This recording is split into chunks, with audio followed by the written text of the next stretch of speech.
continuando nossa viagem pelo tempo. Vamos falar de humanismo, a aula é de literatura, ensino médio, primeiro ano. Mas quem está no segundo, no terceiro, principalmente quem está no terceiro ano, pode assistir, não tem problema. Você revê o assunto, tá bom? Observe essas imagens, lindas. E você, meu querido aluno, minha querida aluna que está em casa, eu estou mostrando aqui a criação de Adão, de Michelangelo. E também, outra imagem, que é o Homem Vitruviano, de Leonardo da Vinci. Nessa época de grandes transformações, vamos para um momento de transição. Eu coloquei aqui, essas duas setas para a gente entender justamente o que está acontecendo. Eu tenho a Idade Média, eu trabalhei com vocês trovadorismo, Idade Média, consolidação, né, o tempo lá de Portugal, poesia trovadoresca, cantigas de amigo, cantiga de amor, cantigas de escárnio e maldizer. Vocês estão lembrados? Então, trabalhamos aquela questão do feudalismo, a ascensão da igreja que dominava, teocentrismo. Esse era o pano de fundo do trovadorismo, que começou com a publicação da Canção da Ribeirinha, de Paio Soares de Taveiroz. Lembram? Pois é. Agora, a gente já está no final dessa Idade Média, que começou no século V e foi até o século XV, tá bom? Agora a gente vai para a Idade Moderna. A Idade Moderna inicia no século XV e vai até o século XVIII. Só que assim, começou no século V, vai até o século XV. Acabou o século XV hoje, amanhã já é outro movimento. Não é assim. As coisas vão acontecendo, situações vão mudando, pontos de vistas vão sendo modificados, fatos vão acontecendo e no mundo as coisas vão girando de forma que esses acontecimentos formem um novo pano de fundo, um novo cenário, uma nova realidade. Então, aqui, esse ponto de interseção aqui, eu coloquei como um período de transição, que é o que nós vamos ver agora, que é chamado de humanismo. Nós estamos saindo de uma época teocêntrica e o homem entra e passa a ter vamos dizer assim, uma importância maior. Por quê? Nós vamos ver. No trovadorismo, e agora eu vou entrar no renascimento, no classicismo, na Idade Moderna, tá bom? O que é o humanismo? A palavra humanismo vem de homem. O homem é o centro agora, é uma fase artística, intelectual, filosófica, que marcou a transição do trovadorismo para o classicismo ou renascimento. Renascimento das ideias, renascimento desses pontos de vista que vão se construindo através do que se descobre, tá bom? Idade Média para a Idade Moderna, tá bom? Seguindo. Nesse, como eu digo, humanismo, valorização do homem e suas ações como compaixão, generosidade, descobertas. Leiam comigo. Aos poucos, gente, esse homem vai ganhando espaço nessa sociedade. A imprensa, grandes navegações. Lembram das grandes navegações? Onde se chegou ao Brasil, Portugal queria achar um caminho para as Índias. Então, agora eu tenho Portugal como uma potência. Eu tenho Portugal como um país independente. E começa a história, né? Uma perspectiva que nem tudo pode ser guiado pela religião. Eu estou saindo de um movimento, trovadorismo, onde o feudalismo começa a decair. E como a Igreja Católica era grande senhora feudal, começa também a dar uma ruída nas suas bases. Descobrimentos de outras regiões e culturas, estudos de filósofos gregos, fazem com que se começasse a questionar a existência de Deus. Movimento intelectual muito forte, o humanismo. Você vai ver grandes nomes se revelando por aí. Desenvolvimento das ciências, a fim de trazer mais conhecimentos para os seres humanos. Vocês lembram quando eu disse que todo conhecimento era concentrado com a igreja? Era a igreja que decidia o que poderia e o que não se poderia ser estudado. Agora, nós temos um outro tempo, onde o homem pode pesquisar, descobrir e difundir o conhecimento. Como? Falei aqui da imprensa. Nós vamos ter a invenção da imprensa, uma possibilidade dos livros serem publicados e uma forma de se espalhar conhecimento de maneira mais rápida, tá bom? As aprendizagens poderiam não se relacionar com conceitos religiosos e dogmas católicos. Até aí, tudo bem? Vamos adiantar. Humanismo em Portugal. Lembrando que o humanismo não começa em Portugal. Ele começa na Itália. E aí ele vem aqui para Portugal.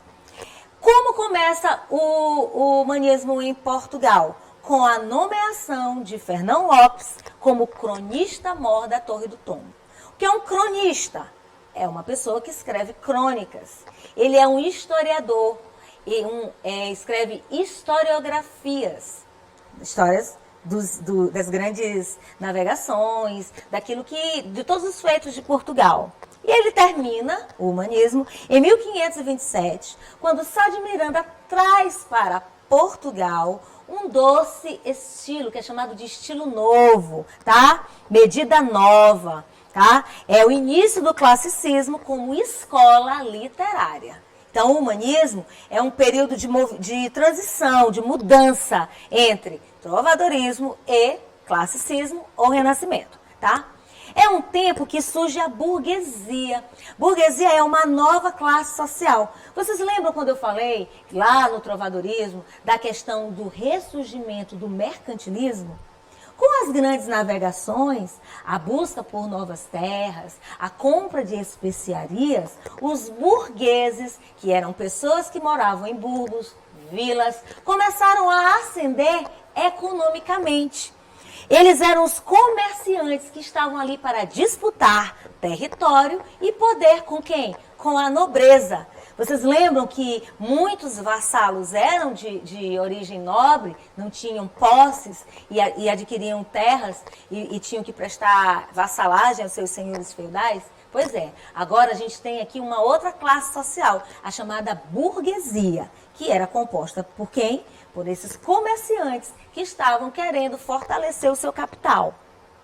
Nessa época também, gente, aconteceu uma grande peste, foi chamada de peste negra, ali na Europa. Parecido com esse momento que nós estamos vivendo hoje, inclusive a Europa. Vocês devem ter visto recentemente o Papa Francisco rezando de frente para um crucifixo. Nessa época aqui, na época da peste negra, foi a única coisa que não incendiou numa capela. Então, assim, naquela época os europeus deram o milagre, a presença, né, a representação de Cristo crucificado para livrar o povo daquela peste negra, para você entender, parecido com esse momento que nós estamos vivendo agora, de tensão, de muita morte, tá? Então, essa peste negra, ela fomentou mais oposição contra a monarquia, governo real, tá bom? Auxiliado pela Igreja Católica, que tinha grande poder e grande influência nos governos. Insatisfação das pessoas, porque havia muita fome, muita miséria. Então, este é o cenário em que se desenha, em que se constrói o humanismo.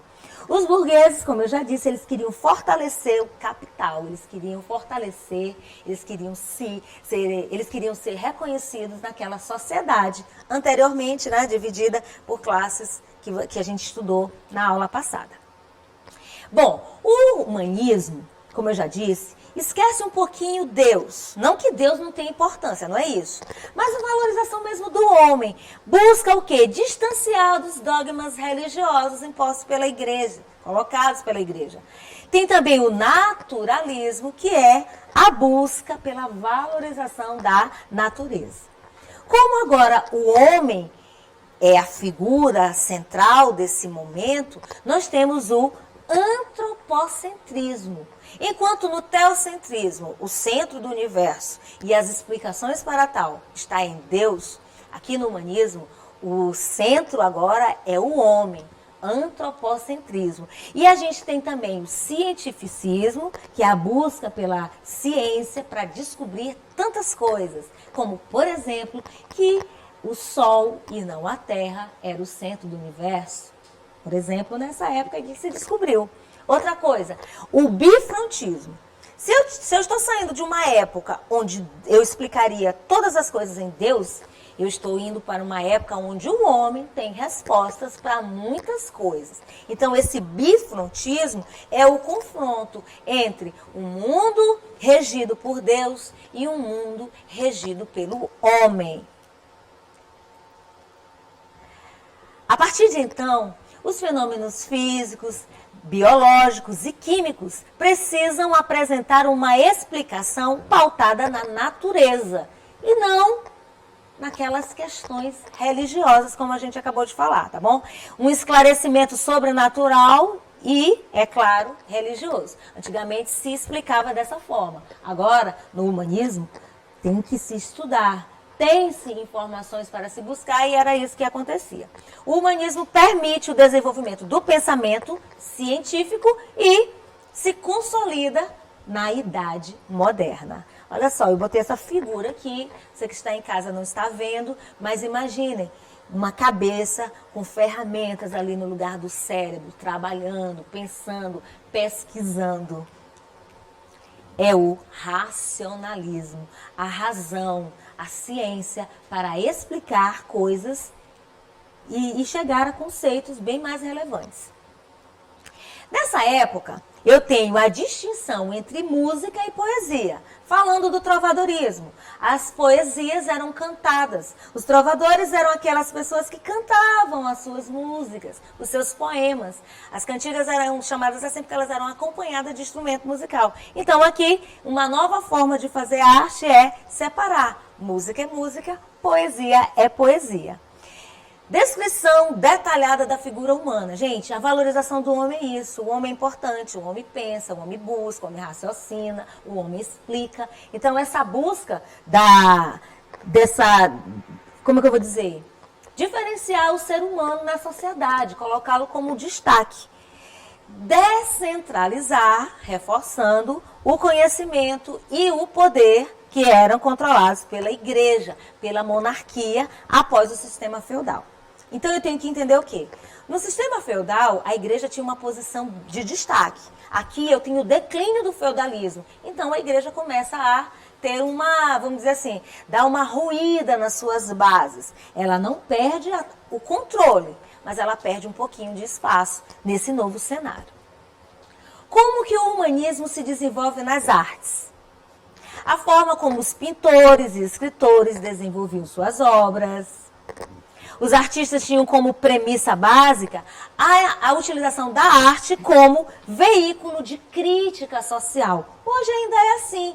Nós ouvimos músicas, nós lemos poemas, nós lemos manifestos, onde as pessoas usam a arte para expressar o seu ponto de vista, o seu protesto, a sua crítica, tá? Distinção entre teocentrismo e antropocentrismo, que nós chamamos de bifrontismo. As pessoas não deixaram de acreditar em Deus.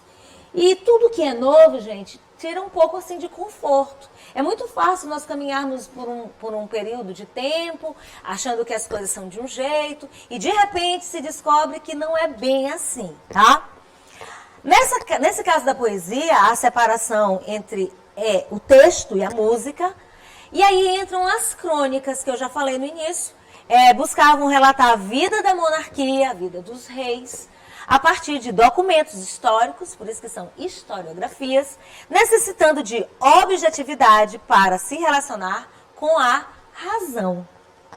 Novelas de cavalaria, que eu citei lá na aula do trovadorismo, é o mundo do entretenimento ao desenvolver histórias de ficção que apresentam personagens heróicos, leais e, às vezes, religiosos. Nesse contexto de religião ou não, temos os textos teatrais, os autos, que é de cunho religioso, e as farsas de cunho satírico, engraçado.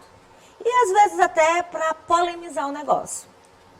Eu não posso deixar de destacar Nicolau Copérnico, aquele que trouxe grandes contribuições para o nosso meio, para o mundo, ao desenvolver a teoria do heliocentrismo, o Sol como centro do universo. O humanismo demarcou o fim da Idade Média e o início de um período renascentista, classicista. Recapitulando, o humanismo no meio De um lado o trovadorismo, do outro lado o classicismo, o renascimento. Então é um período de transição da era medieval para um mundo em ascensão. Um período onde a poesia perde a música, aí eu vou ter uma outra forma de se expressar a arte também. Entra o teatro, grandes nomes vão se destacar. Então, assim, o humanismo ele é esse meio, essa divisão. O humanismo é um período de transição, mudança. E aqui, eu citei, ele se inicia em Portugal com a nomeação de Fernão Lopes, a cronista, tá? A cronista do reino, tá? Com as obras Crônicas El Rei.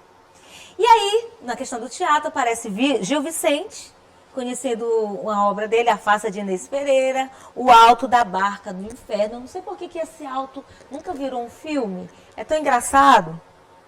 Então, assim, aos poucos foi se consolidando a importância da ciência para a sociedade. E até hoje, a ciência é importante para nós. É através dela que nós descobrimos cura para doenças. É através dela que o homem aprendeu a conhecer o seu corpo, saber o que a gente produz, o que a gente não produz, o que a gente precisa. É através da ciência que nós avançamos e chegamos até aqui. Começou lá, no humanismo.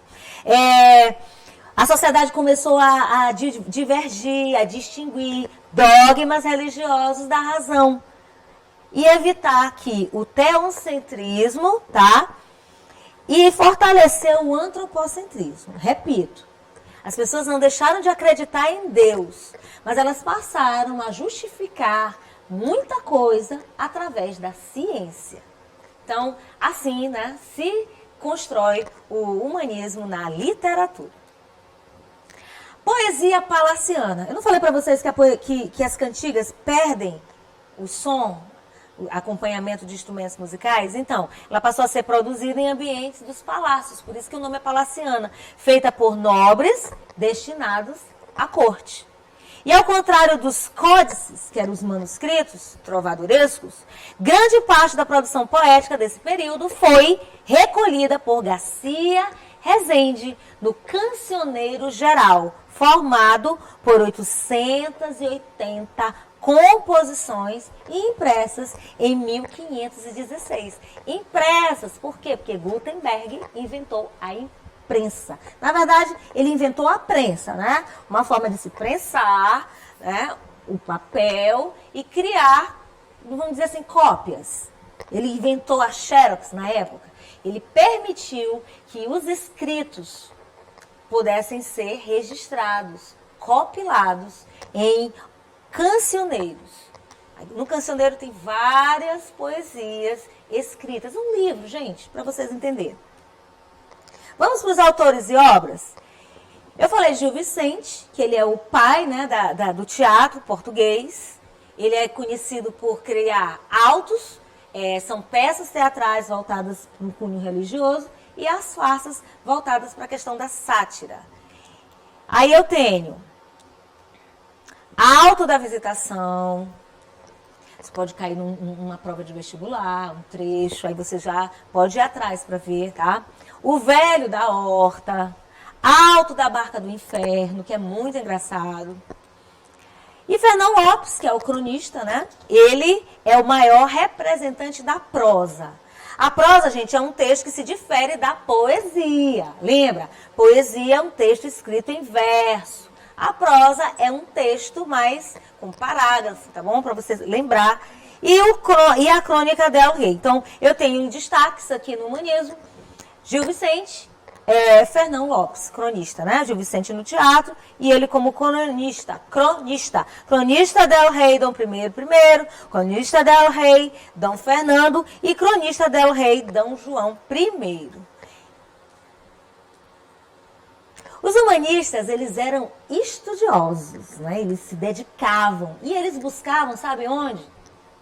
Lá na antiguidade clássica. Eles foram se basear lá nos grandes filósofos da Grécia. Vocês já devem ter ouvido falar, com certeza, nas aulas do professor André. Petrarca, Dante, Boccaccio são certamente os poetas italianos humanistas que merecem destaque. Mas a nossa aula volta para Portugal. tá? Todos eles foram influenciados por características do período, como culto às línguas, culto às literaturas greco-latinas. Gente, latina, tá? Lembra de Roma. Esse pessoal aqui, essa turma aqui de Portugal, ele se consolidou depois da queda do Império Romano. Então, Roma teve uma grande contribuição. Por quê? Porque onde Roma chegava, dominava, impunha a sua língua, o latim. Então, nós temos herança dessa civilização, dessa formação aí de cultura. Vamos exercitar aqui, ó. O que nós podemos entender sobre o humanismo? Eu vou ler bem devagar, você acompanha comigo aí na sua tela. Identifique a alternativa falsa. Vai aparecer aí na sua tela, você vai lendo devagar e vai acompanhar comigo. Em sentido amplo, designa a atitude de valorização do homem, de seus atributos e realizações. Essa alternativa A tem a ver com o humanismo ou não? Letra B. Configura-se na máxima de Protágoras. O homem é a medida de todas as coisas. Rejeita a noção do homem regido por leis sobrenaturais e opõe-se ao misticismo. Designa tanto uma atitude filosófica intemporal quanto um período específico da evolução da cultura ocidental. Vai pensando aí, vai analisando alternativa por alternativa. Letra E. Fundamenta-se na noção bíblica de que o homem é pó e ao pó retornará, e de que só a transcendência liberta o homem de sua, no caso do seu, né, da sua insignificância terrena, beleza e perfeição. Fique calmo, leia de novo, uma por uma. Pode aparecer aqui um nome de filósofos, como por exemplo Protágoras, é o nome de um filósofo, tá? Ele pertence à Grécia Antiga, um célebre por cunhar a frase, o homem é a medida de todas as coisas. Você já deve ter ouvido essa frase. Eu não falei aqui talvez na aula, porque a gente tem um conteúdo a seguir, um tempo, mas é que você analisa. Então, coloca novamente na tela para os alunos lerem em casa, por favor. E qual dessas alternativas aí, qual é a falsa em relação ao humanismo? Letra A diz que se valoriza o homem e seus atributos e realizações. Esta alternativa está certa. Essa é uma característica do humanismo. Letra B. Configura-se na máxima de Protágoras, o homem é a medida de todas as coisas. É um filósofo. O humanista vai visitar ali os filósofos, vai beber, vamos dizer assim, lá na Grécia. Letra C. Rejeita a noção do homem regido por leis sobrenaturais e opõe-se ao misticismo. Então, assim, a gente entra num tempo de ciência, onde se explica as coisas pela ciência, se deixa um pouquinho os dogmas de lado. Letra D. Designa tanto uma atitude filosófica intemporal quanto um período específico da evolução da cultura ocidental. Fundamenta-se na noção bíblica de que o homem é o pó e ao pó retornará, e de que só a transcendência liberta o homem de sua insignificância terrena. Beleza e perfeição. Então aqui você já sabe. Então, a única coisa aqui que não tem a ver com o humanismo, está aqui na letra E. Isso aqui é uma característica voltada para o teocentrismo, e o teocentrismo regia o trovadorismo. Mais uma alternativa, mais um exercício para vocês. Vocês vão acompanhar na tela, você que está em casa ouvindo pelo rádio, preste bem atenção. Ainda sobre o humanismo, qual é a alternativa incorreta? O humanismo se associa à noção de antropocentrismo e representou base filosófica e cultural do Renascimento. Querido, Renascimento e classicismo são a mesma coisa, tá? O humanismo é um período de transição entre o trovadorismo e o classicismo, ou renascimento. Letra B. O humanismo teve como centro irradiador a Itália e como precursor Dante, Alighieri, Boccaccio, Petrarca? Letra C. Aí que eu tô, esses caras aqui da letra B são filósofos. A gente sabe que foi justamente os filósofos aí começaram a estudar bastante nessa época humanista. Letra D. Letra C. Denomina-se também pré-renascimento ou quatrocentismo e corresponde ao século XV. Letra D. Representa o apogeu da cultura provençal que se irradia da França para os demais países por meio dos trovadores e jograis. Trovadores, jograis, Provença, sul da França, início do trovadorismo. Já sabe que em relação ao humanismo, já sabe qual é a alternativa. Vamos só para a letra E. Retorna os clássicos da antiguidade greco-latina, tá? Como modelos de verdade, beleza e perfeição. A resposta certa é a letra D. O humanismo não representa apogeu da cultura provençal. Cultura provençal tem a ver com Provença, sul da França, sul da França, tá? E irradia, no caso, para os demais países, trovadores, eu tenho trovadorismo e não humanismo. Então a resposta certa, que diz que a questão é errada, né? É a letra D. Então, chuchus, o humanismo é um período de transição, é um ponto de encontro entre, vamos dizer ponto de encontro, né? É transição, divide, separa, não é ponto de encontro, é a interseção entre a Idade Média e a Idade Moderna. O que eu lembro? De um lado, trovadorismo, poesia trovadoresca, cantigas, do outro lado, poesia palaciana, sem música, tá? Que difere uma da outra. De um lado, Idade Média, teocentrismo, Deus como centro das coisas, tudo se explica em Deus. O humanismo, antropocentrismo, oportunidade de ciência, de descoberta. Filósofos aí apontando, trazendo para nós coisas novas. Deus não deixa de ter a sua importância, mas o homem também tem a sua capacidade de explicar coisas através da ciência. Idade Média, sistema feudal, vassalagem, dependência, suzerano manda, servo, vassalo obedece. No humanismo, nova classe social surgindo, a burguesia, são os comerciantes querendo fortalecer o seu capital, a sua posição. De um lado eu tenho as poesias, como eu já disse, trovadorescas, as cantigas, as novelas de cavalaria. E agora no humanismo eu tenho um novo tempo, poesia palaciana, Fernão Lopes como cronista, que escreve as histórias do rei, e Gil Vicente entrando com o teatro. Eu acredito que daí deu para você entender esse período que vai começando e vai se sucedendo com ideias que vêm se contrapondo a um período anterior. Eu fico por aqui e a minha pergunta: compliquei?